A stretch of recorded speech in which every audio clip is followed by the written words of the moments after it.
It's episode 98 of The Next Best Bet. As always, I'm Jake Higgins with Brett Levy here, giving you the action. And Brett, this episode is going to be dedicated to Trace McSorley.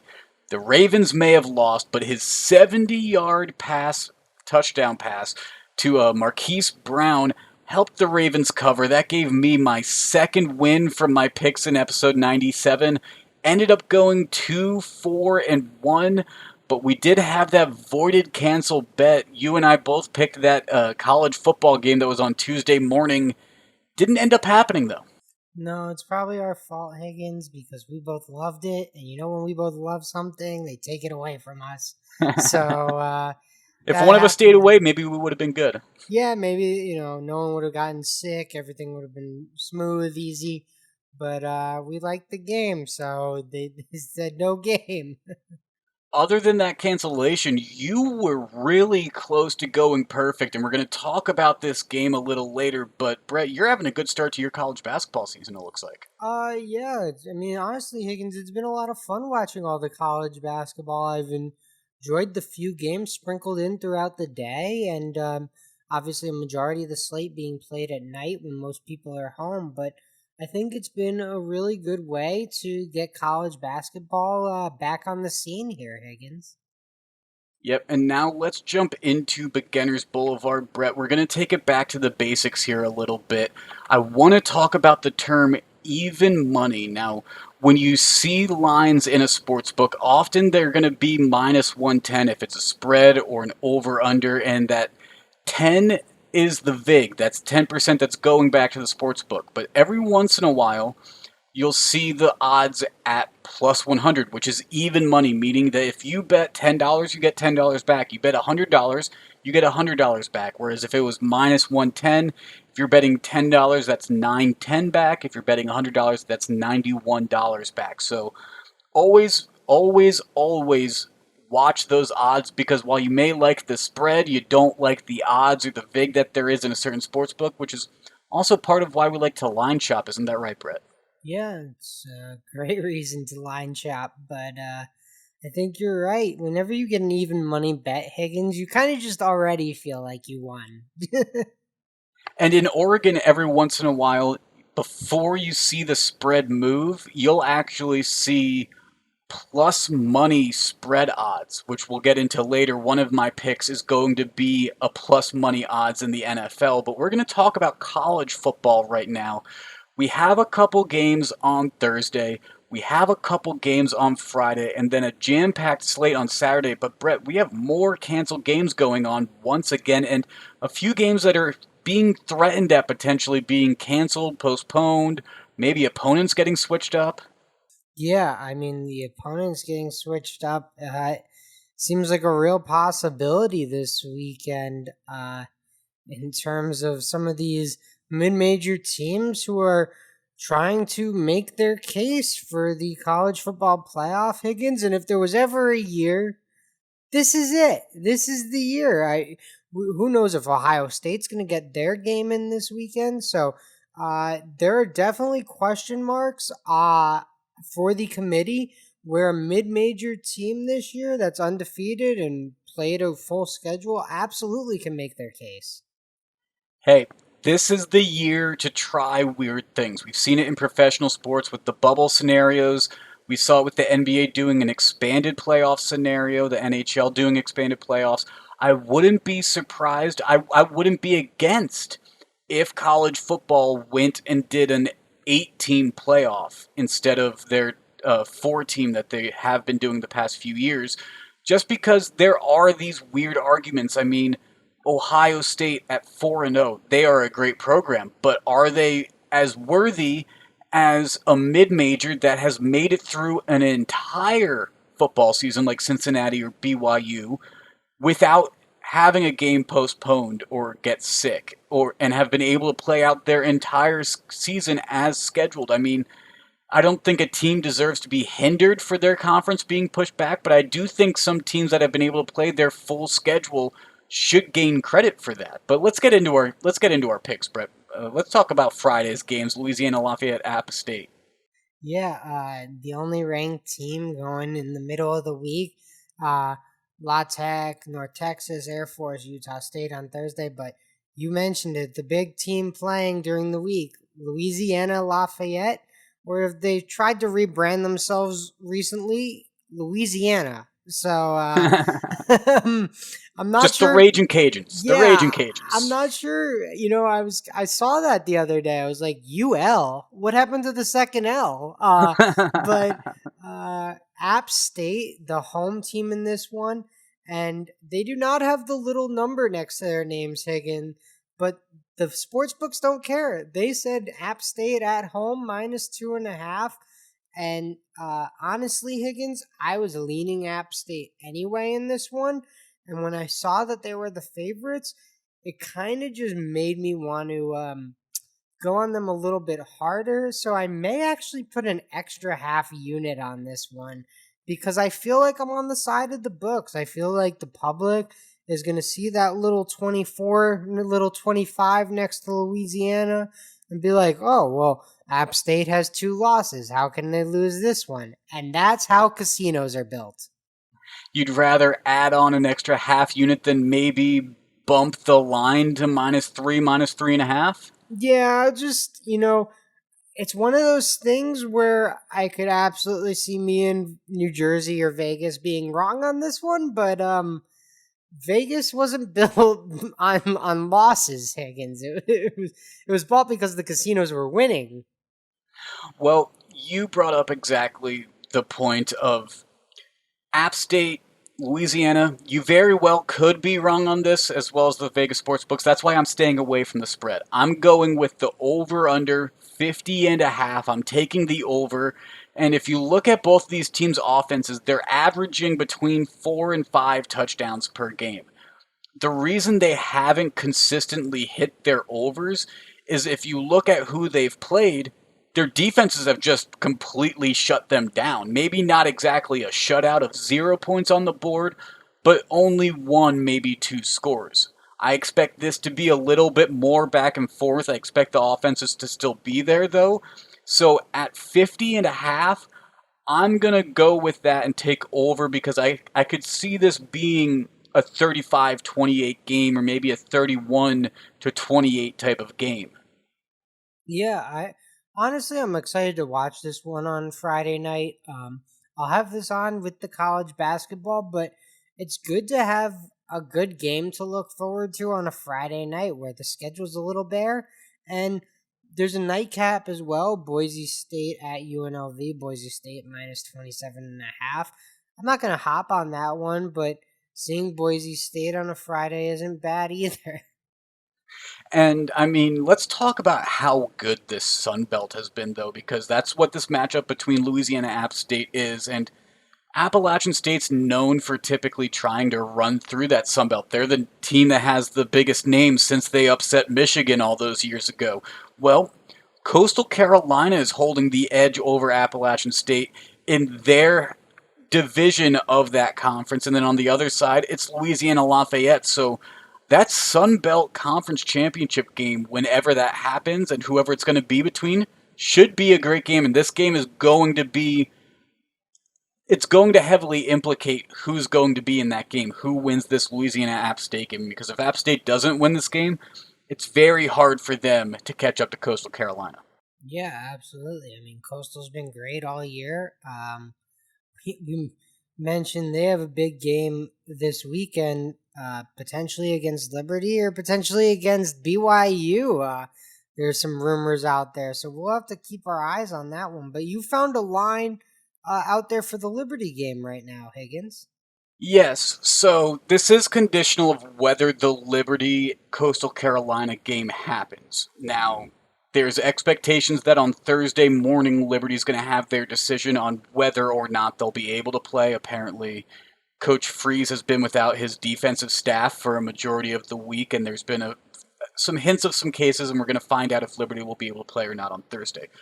But if they are able to play, take Liberty plus 11 on this spread. I'm telling you right now, both of these teams are fantastic against the spread. I told you last episode, Coastal Carolina hasn't lost against the spread this year. That's still true. They won last week.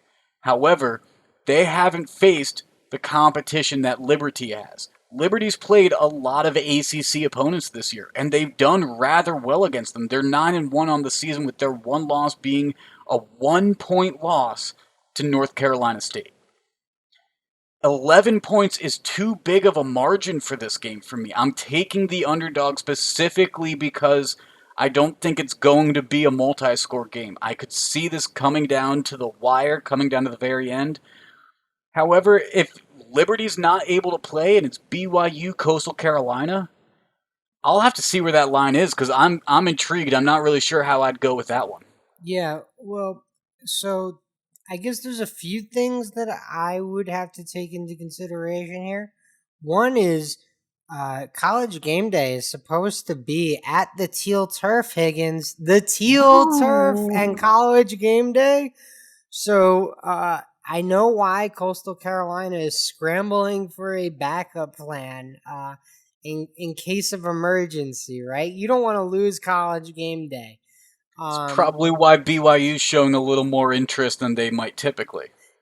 yeah, well, that was the Besides other Coastal part. Carolina being ranked already, but Yeah, well, that's a huge game in those college football playoff rankings. Both of these teams sitting right around 15. I believe BYU might have been a little bit up there. I think they might have been 14, actually. So one spot ahead of Coastal Carolina.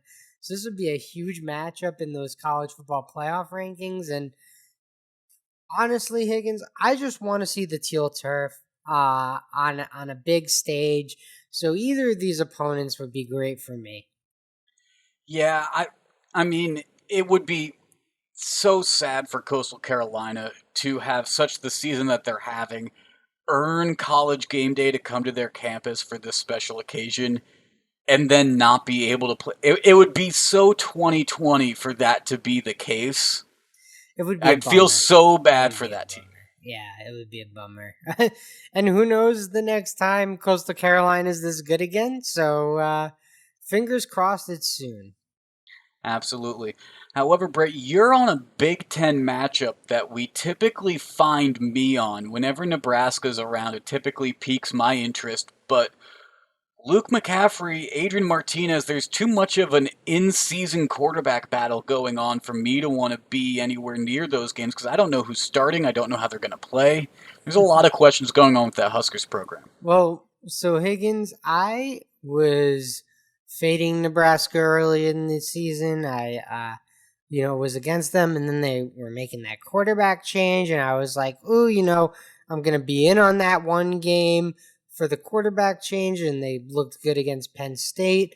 And I kind of stayed away because I wasn't sure what was gonna happen, but I have since seen both quarterbacks play, and I now know Nebraska is just no good, Higgins, and Purdue is just talented enough to make me like them against no talented Nebraska. So, Purdue at home, I'm taking them with their coach. I have a little more faith in their coach. I saw a terrible statistic in Nebraska's last game of their last three coaches' winning percentages.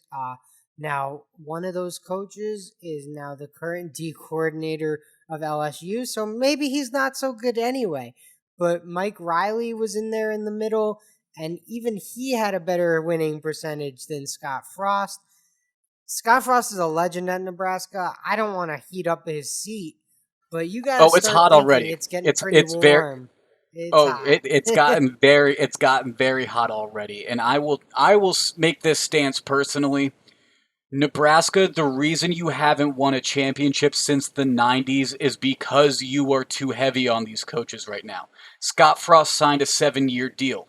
Let him live out that 7 years because your team, your entire organization has been so messed up for the past 20 years that a culture needs to be redefined.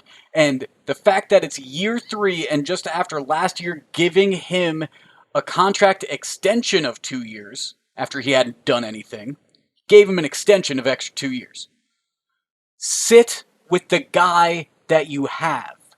It's been 3 years. If you throw him away like you did Mike Riley, like you did Poe Pelini, you're going to be right back at square one of a rebuild process. You're going to be right back at this spot in 2 to 3 years and asking the same questions again. Quit whining. Be patient. This year isn't your year. It's okay.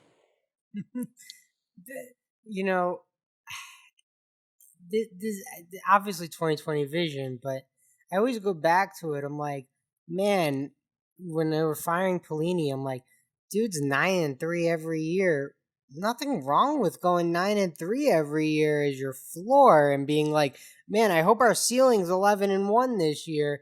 Look at Uh, Michigan yeah, with these Harbaugh. sometimes people just don't understand, and you know, people wanted the Pistons to make changes forever, but the Pistons got a championship in '04, and they haven't sniffed it really since they've broken up that group. So sometimes it's good to be consistently really, really, really good and almost there, and then one year everything will break right. But to keep tinkering like what you're saying, Higgins, I agree with you. Tinkering, tinkering, tinkering, it's not always the answer.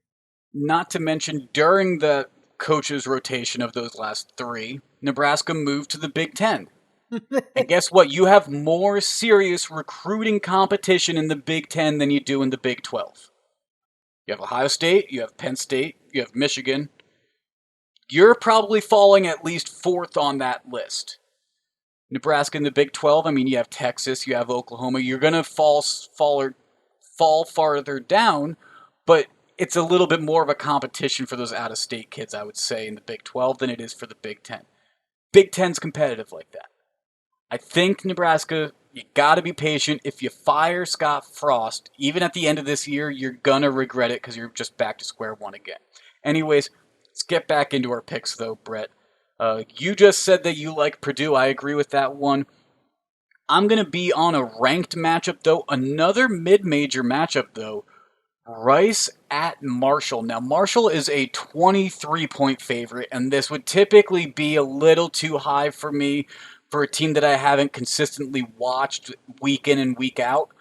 But you look at Rice, they're 1-2 on the season. They can't win against anybody impressive. And you look at Marshall and the guys they have beaten, they've past 2 weeks, they would have covered this spread. They have 5 wins in a row. They're 7-0 or 7-0, 7 wins in a row. They're 7-0 overall. I'm not really worried about Rice competition. Marshall's going to run right over them. It should be more than a 3-score game. Minus 23, I'm going to take that. All right. Well, I really haven't watched very much Marshall or Rice this year. Marshall's freshman quarterback's been impressive. He's on my radar. I'm aware of him. Um, and Rice, actually, one of their O linemen, Higgins, fun fact, just because we've never talked about Rice until today, uh, one of their O linemen is a friend of mine's younger brother. So Okay. you can imagine he is not the little brother. He is not the little, only by years. Younger brother. Younger brother. He does not go by Exactly. little brother if he's an Exactly. offensive lineman. Exactly. So he is definitely not a little brother. So that is my Rice evaluation there. All right. Um, Oh, but I'm gonna stick in Texas with Texas A&M. They traveled to Auburn. Now Texas A&M, really interesting case for the college football playoff. Their one win, they looked really impressive against Florida. Their one loss, they looked really bad against Alabama. Alabama dismantled Auburn last weekend, and Texas A&M is going to need to do the same. They're going to need to look impressive from here on out, because obviously, with Alabama being on their side of the SEC conference, they won't get a chance to go to the SEC championship game. So Texas A&M needs to look good this weekend. They need to be impressive. They go to Auburn. They have a chance for an impressive road win. I expect them to cover this 6.5. I would have expected them probably to cover 10.5. Higgins, they need to win. Honestly, for their season, they need to win by 2-3 touchdowns here. They need to look impressive. They need to blow the doors off Auburn.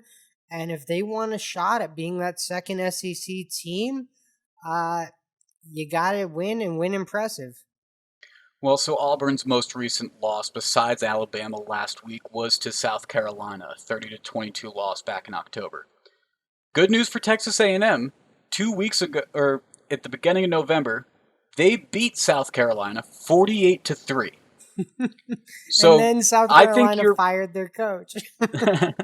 So I think you are right. Texas A&M does need to show up and basically do the equivalent of what Alabama did last week of a 42-13 win basically.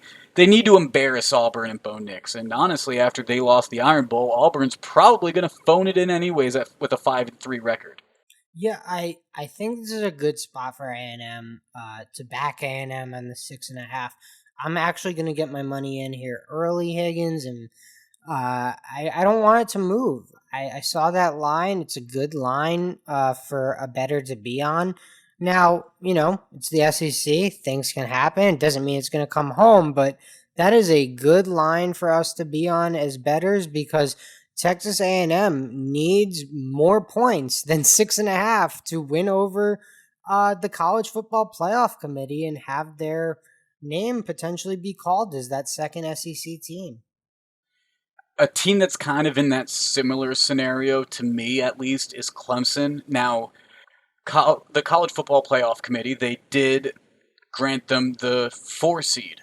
So they are in the college football playoffs if they were to start today, but they're the only team with one loss out of the top 4. So Clemson needs well-defined wins. They can't get into these late time come from behind or late time hold them off victories. They need wins like they had last week against Pittsburgh. They won 52-17 with Trevor Lawrence back. The line this week is 22.5 that the Tigers are favored by. I think they're going to clear that with Virginia Tech. I bet against Virginia Tech. They bit me in the butt against Miami. I bet on Virginia Tech in Pittsburgh, and they bit me in the butt. Clemson and Trevor Lawrence are going to do this. They're going to cover here. Minus 22.5. Virginia Tech at home to no avail. Clemson is going to win this one. Well, geez, I certainly hope for your butt Clemson comes through here because I'm not sure how many more bites on your butt you can take. Oh my goodness, that was a tongue twister. Yeah.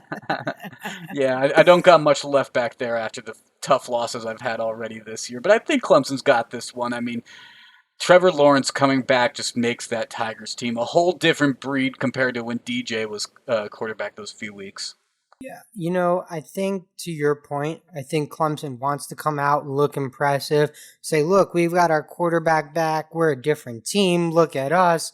But I actually, for the college football playoff, I'm not very concerned for Clemson because they'll have their shot against Notre Dame again. So I think that'll just naturally get sorted out. I don't think Notre Dame gets in if they lose to healthy Clemson. And I think Clemson gets in if they beat Notre Dame, but if they lose, obviously with Trevor Lawrence and Notre Dame's still undefeated, well, Clemson's not getting in with 2 losses, and Notre Dame deserves to be in beating Clemson twice and undefeated. So I think that one will naturally sort itself out. But I do agree with you and your take on Clemson needs to show that they're a different team when their starting quarterback is back and healthy. And I think at Virginia Tech is a great place to show you are back to 100%.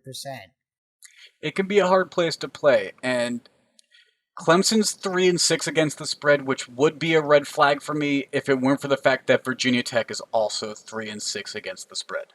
Yeah. So, to each their own there. It's a little concerning, but the quarterback situation there for 2 games, so that's going to definitely play into that.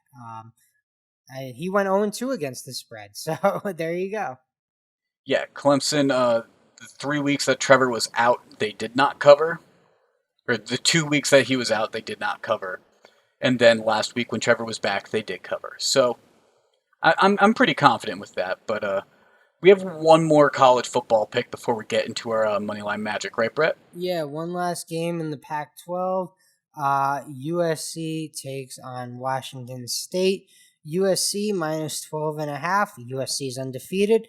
They continue to need the eye test to get into the college football playoff conversation. Well, you better look impressive this weekend at home against Washington State. I think USC needs to win by, again, 2, 3 touchdowns here, Higgins, and that's more than 12 and a half points. So USC needs to do what they need to do to get into the college football playoffs, and it works out that the spread is on my side here. And we have a few other interesting games. I mean, Texas, Kansas State. Kansas State's played the upsetter a few different times, so that could be interesting. Florida at Tennessee. We'll see if Trask can get back on track to covering the spread with the Gators in that one. Do you think Syracuse has any chance of covering against Notre Dame minus 33 and a half? No. Go Cuse. Go Cuse. Go Cuse? You know what I'm excited for in that game? I'm excited that Mike Tirico gets to call a Syracuse game. That's about that's it. cool. That's pretty cool, yeah. Yeah, that's good. But we got a few interesting games that we don't have picks on now, but we might have some picks day of. So make sure to follow us on social media at MBB Pod on Twitter, at Next Best Bet on Instagram, and the Next Best Bet Facebook page and YouTube channel. We'll be giving out day of picks, and we'll be cutting up clips of content from the podcasts that you listen to every week.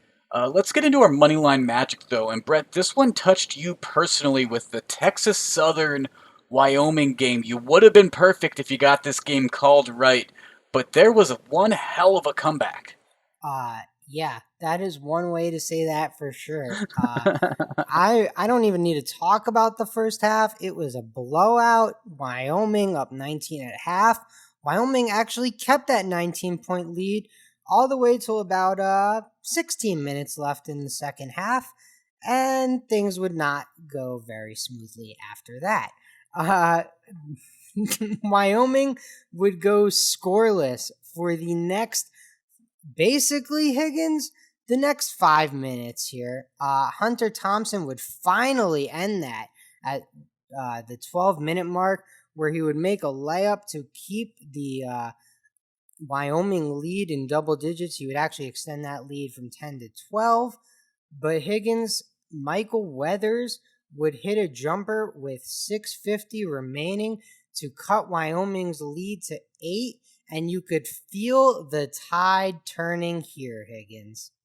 When you cut the lead to single digits after trailing for basically the entire game, it's like a shark smelling blood in the water all of a sudden. I mean, Texas Southern had not led in this game since it was 9-6 in the first half. The game got tied 2 other times shortly after that, but Wyoming led a large majority of this game. And Brett, you said it was tough to go play in Laramie. Those Southern boys seem to travel up north just fine.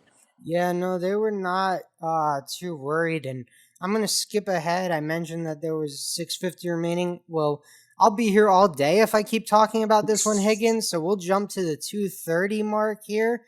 And Texas Southern's with the ball. Galen Alexander draws the foul, hits 2 free throws. Texas Southern down 2 with 2:30 remaining. Galen Alexander, Higgins. Remember that name. We're going to jump ahead again because the next minute just featured misses, steals, a few more craziness, but Texas Southern's Michael Weathers, we mentioned his name once before, hits a huge jumper here to tie up the game, and Higgins, they officially erased the 19-point deficit. And Weathers was the guy to do it. He finished on the night with 21 points, the game high, leading everybody. Just the guy to help erase that 19-point deficit and make it back to even, which was with a minute 20 left, and it was tied 74-74. And you mentioned it. More madness would ensue. The following possessions. You ready, Higgins? Turnover, block shot, offensive foul, turnover. So this game got wild down the stretch. Texas Southern gets the ball with 22 seconds remaining. John Walker drives, gets blocked. But wait, Gallon Alexander, I told you to remember the name Higgins, makes the game winning layup as time expires. Texas Southern comes all the way back to win in Laramie at the elevation. They didn't care. They said, "We'll see you at sea level. Take this L." Well, I mean, Wyoming scored 50 points in the first half. You have to almost assume with that type of a lead in an early season game that they might have gassed themselves out. Higgins, I mean, I'm looking at this game. I'm thinking, man, 6:30 left. My team's up. It's going to be tough for Texas State to close this out. They just fought all the way back. The elevation didn't matter. Didn't matter at all. They walked out of there with a straight up win. The closing line in this one, Higgins, was close to 8. It was 8 at some point, 7 in the hook, and others. So, uh, I mean, clearly they walked away and made Vegas very happy. A very, very big win. I mean, at one point, Wyoming had a 96.6% win probability, according to ESPN. That was when it was a 65 to 53 game with a little under 8 minutes left in the second half. I mean, Wyoming had this in the bag, they thought, but nope. Texas Southern just stormed right back, and Cowboys can't count your chickens before they hatch. Should have known better than that. Yeah, well, I learned a lesson, Higgins. Never bet on Texas Southern Wyoming basketball. Just don't do it. Just don't do it. Well, today's episode is brought to you by Naked Nutrition. Naked Nutrition provides you with pure protein powders and supplements to help you meet your nutrition and fitness goals. Naked Nutrition is completely transparent about their ingredients. That way you know exactly what is going into your body. No additives mean your body gets more of what it needs, and I suggest checking out all of the amazing products on their website. Right now you can get 10% off your first purchase at nakednutrition.com by using the code POD. That's 10% off using the code POD for first-time customers. Take your nutrition to the next level with Naked Nutrition. Now, Brett, let's jump into the NFL right here. Typically, we would have a Thursday night game to talk about. It feels weird because we just watched NFL this afternoon with the Steelers-Ravens game, and now there's not a Thursday night game, so we have a full Sunday slate instead.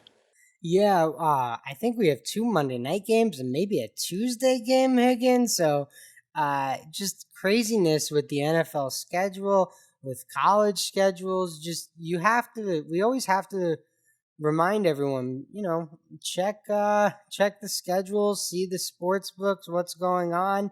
Are games being moved? Why is this game off the book? Is it an added game? So lots to keep track of in this crazy COVID year. And not just for sports betting, but this is where it starts to get interesting. You may have entered into your fantasy playoffs this week.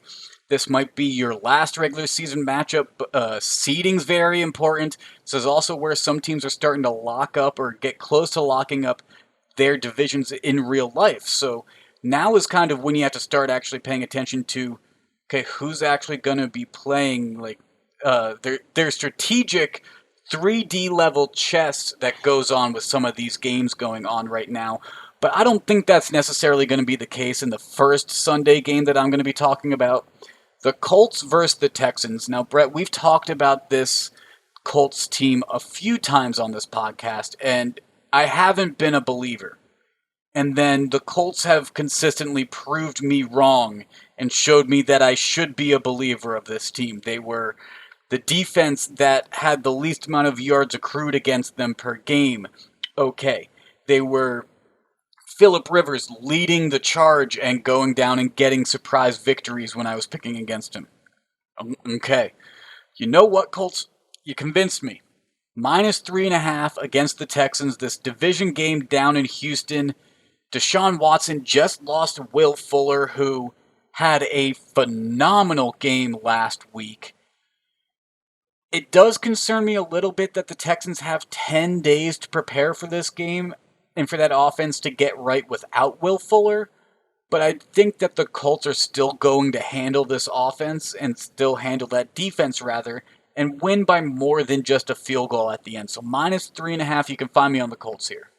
Yeah, I really don't have a feel on this one, Higgins. I don't know what the offense is going to look like without Will Fuller.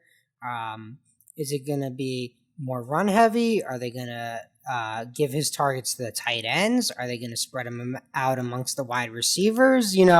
So I'm just going to sit back and watch and see how Houston adjusts in this one. Also, to your point, Higgins, Houston lost Bradley Roby, their starting cornerback, as well for PEDs. So I don't know what's in the water in Houston, but they might want to make sure that they're getting all the PEDs out of it. So a weird thing is we are used to Will Fuller getting injured and having to see Deshaun Watson have to reevaluate and redistribute his offensive output. So there is history that we can look at on how Deshaun Watson typically does that, except for the fact that he typically goes to DeAndre Hopkins when Will Fuller gets hurt. DeAndre Hopkins isn't there, and Bill O'Brien was running that offense and calling those plays, and Bill O'Brien's not there. So I'm not sure how valuable those past 2 to 3 years of Will Fuller getting injured and missing a number of weeks. I don't know how comparative it actually is going to be to what we see from Deshaun Watson here. You're right. Are we going to see a more run-heavy offense? Is Bill O'Brien's trade for David Johnson finally going to pay off, and they're going to have a heavy run load with Deshaun Watson and David Johnson? Who knows? I don't really know what that offense is going to necessarily do. I do know Will Fuller, without him, it's going to be a very big hit, though, to that wide receiver core. So I like the healthier Colts in this game, -3.5. I expected that line to be a little bit higher, to be honest. Yeah, well, we'll see on Sunday, but I think you're making a fair play there at Indianapolis -3.5. Um, I am going on a different trend here, Higgins. I've seen two coaches get fired this year, and both those teams win the next week. So why not make it 3 for 3? Detroit's getting 3 points on the road in Chicago. I will take those 3 points, say thank you very much. I'll take the security blanket here, but I think Detroit actually wins this one outright, Higgins. Like I said, both other teams to fire their coach this year won those games the following week. So if we see the Lions money line odds improve a little bit above that +140, could we see a sprinkling some on there if the odds keep improving? You know what? It'll probably depend on my Thursday college basketball, Friday, college football, we'll see how I'm doing for the week and how aggressive I can be, right? Bankroll management. But it's up in the air right now. There's a possibility. There's a possibility. We'll see. I like that +3. I'm a big believer of if they're giving you the points, don't argue with the sports book, just take the points. Well, especially when home field advantage is typically worth 3 points, and Chicago being at home favored by 3, they're expecting this to be a pretty even game then. Yeah, I would say so.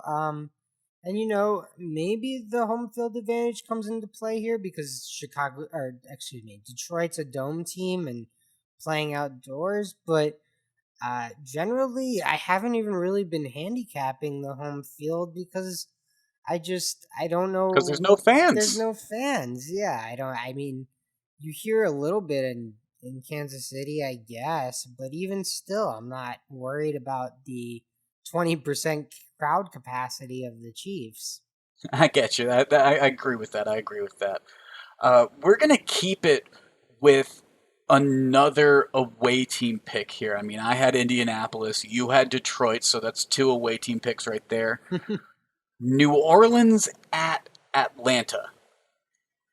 I've liked what I've seen from Taysom Hill so far. I mean, Alvin Kamara had a bit of a rough game last week, but I've liked this Saints team overall. I mean, they've gotten 2 impressive wins. They beat Atlanta 2 weeks ago, 24-9 in New Orleans. Then they got a 31-3 win against Denver. Granted, that was with the QB shuffle that we saw, but I don't see any reason why they shouldn't win by a similar margin that they beat the Falcons 2 weeks ago.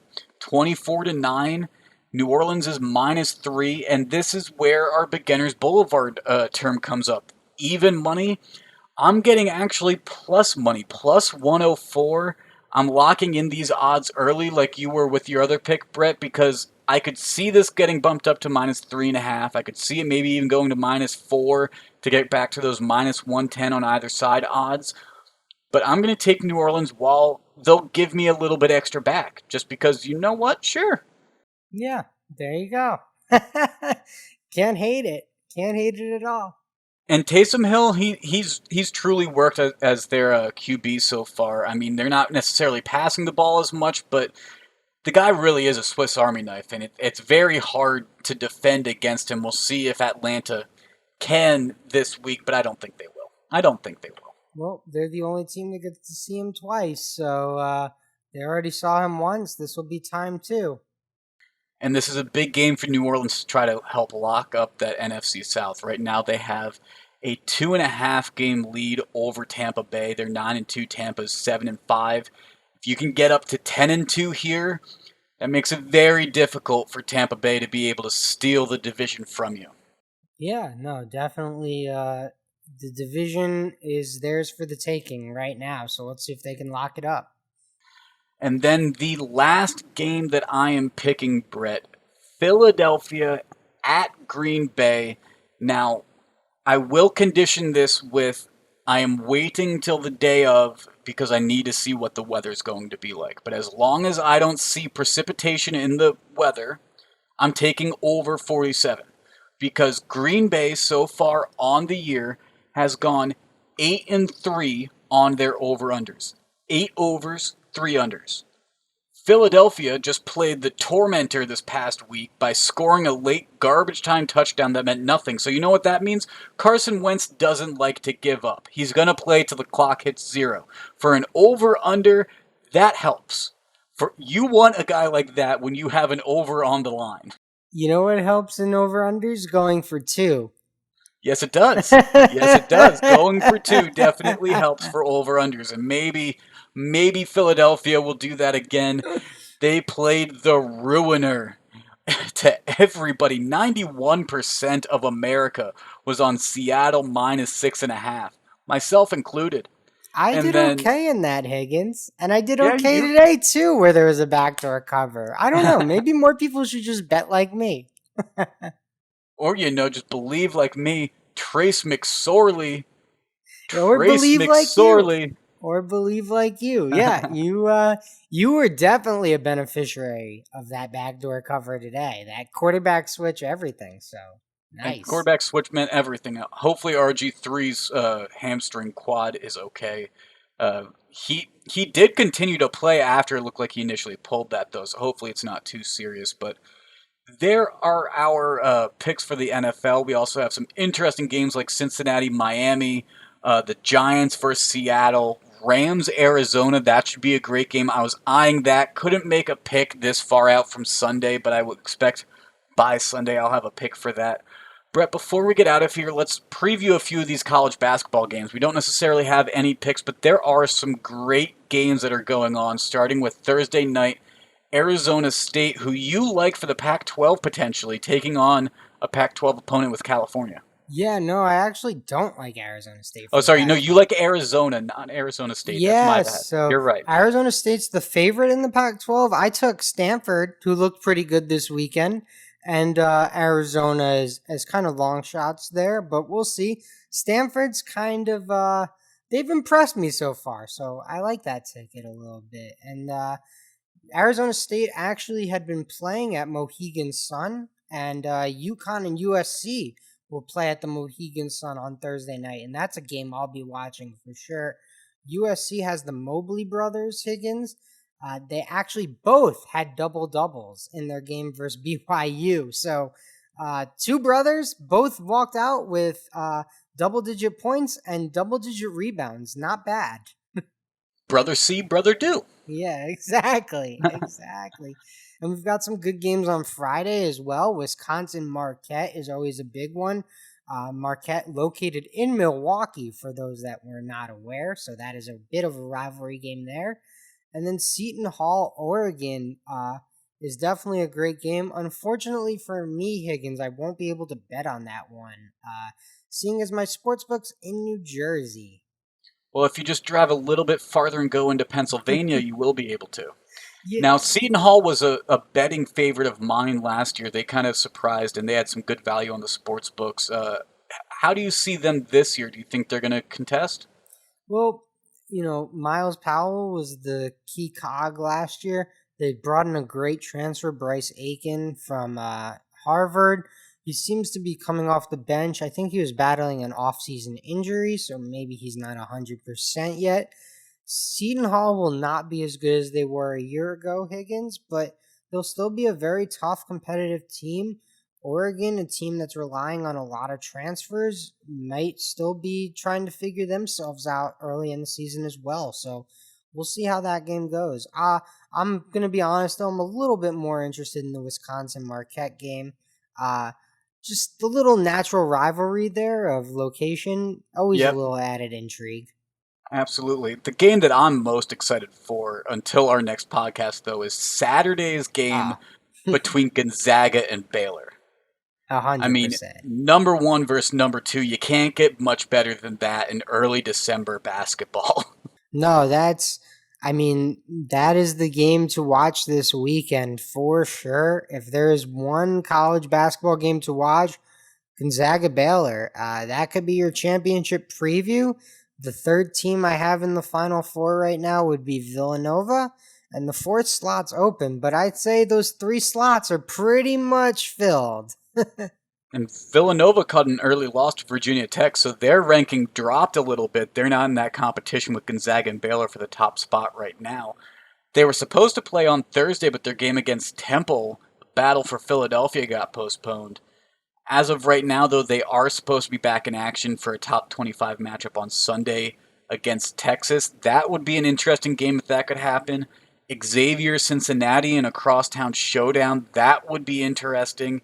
And I mean, Oklahoma, TCU, some nice Big 12 action as well. It should be a good weekend for not just college football, but college basketball as well. Yeah, and I guess my one tip for anyone that wants to follow me along, if you're out there, great, thank you. If not, I'm sorry you have to listen to this. But Northwestern is expected to play Chicago State on Saturday, Higgins.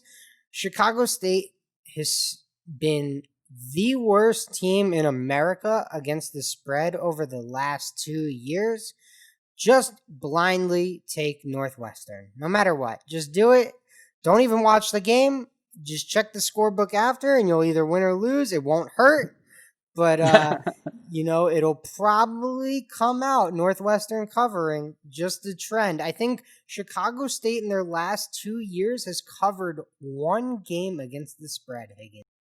So you're telling me to bet the house on the over? No, no, no, no, no. Don't do anything. Do not bet any houses. Responsibly bet your bankroll on Northwestern.